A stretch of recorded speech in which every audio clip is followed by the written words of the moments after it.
இன்சொல் அமுது வழங்குபவர் மா. ஜெகத் கஸ்பார் அவர்கள்.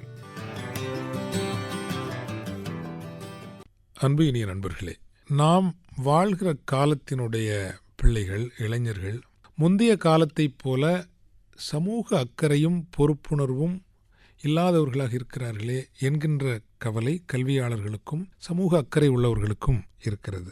இதை எப்படி புரிந்து கொள்ள வேண்டும் என்றால், இந்த தலைமுறையானது வெளியிலிருந்து அச்சுறுத்தல்கள் எதுவும் இல்லாத ஒரு காலகட்டத்தில் வளரக்கூடிய ஒரு தலைமுறை.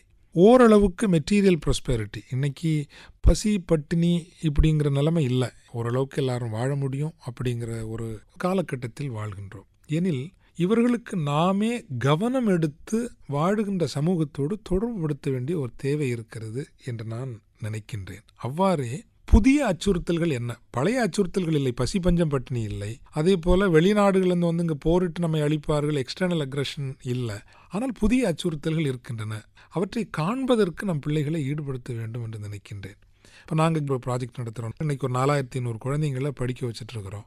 இந்த குழந்தைகள் சார்ந்து இந்த சென்னையினுடைய ஒரு பகுதியில் கணேசபுரம், அயோத்தியா குப்பம், டூமிங் குப்பம், இன்னும் இந்த திருவொற்றியூர், வடசென்னை பகுதிகளில் மேற்கொண்ட ஆய்வு எனக்கே ரொம்ப அதிர்ச்சி அளிக்கக்கூடிய ஒரு விஷயமா இருந்தது.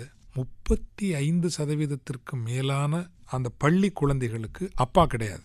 தட் மீன்ஸ் அவர்களுடைய அப்பாமார்கள் ஒரு 35 வயசு 40 வயசுல அவங்க இறந்துருக்காங்க. அதை ஆழமாக காரணம் என்ன என்று தேடி ஆய்ந்தால் எல்லாம் லைஃப் ஸ்டைல் ஹசார்ட்ஸ் தான்.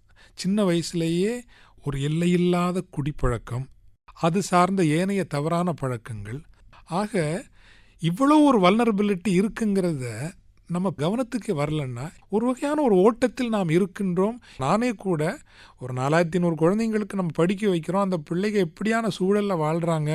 ஏன்னா வெறும் கல்வி உதவி மட்டும் கொடுத்தா போதாது, அவங்களை முழுமையான ஒரு ஆளுமையாக வளர்க்கணும்னா ஒரு டீஹியூமனைசிங் கான்டெக்ஸ்ட் என்ன, அவர்கள் வாழுகின்ற மனித சூழல் என்னங்கிறத பார்ப்போமேன்னு போனதுக்கு அப்புறம் தான் அந்த சூழல் நமக்கு தெரிய வருது. ஆக இது தெரியணும்னா நம்முடைய பிள்ளைகளை வந்து ஆண்டுக்கு ஒரு வாரம் 2 வாரமாவது இப்படிப்பட்ட யதார்த்தங்களை பார்க்க வைக்க வேண்டும் என்று நினைக்கின்றேன். இது ஒரு அச்சுறுத்தலாக இருக்கலாம். அதே போல் இன்றைக்கு பஞ்சம் பட்டினி பசி என்பது அச்சுறுத்தல் அல்ல, ஆனால் ஃபாஸ்ட் ஃபுட்டுங்கிறது ஒரு அச்சுறுத்தல். அது வாய்ப்பு சுகம் அல்ல, பெரிய அச்சுறுத்தல். இயற்கை சார்ந்த உணவிலிருந்து எவ்வளவு நீங்கி போயிட்டோம். எங்கே இருந்தோ ப்ராசஸ் ஆகி வர ஆப்பிளெல்லாம் வாங்கி சாப்பிட்றோம். ஆனால் உலகத்தில் இருக்கிற விஞ்ஞானிகள் எல்லாம் சேர்ந்து வைட்டமின் சி நிறைய உள்ளது கொய்யாக்காய் தான் அன்னைக்குன்னு கண்டுபிடிச்சிருக்கிறாங்க. பட் நம்ம ஊர் கொய்யாக்காய்க்கு மரியாதை கிடையாது.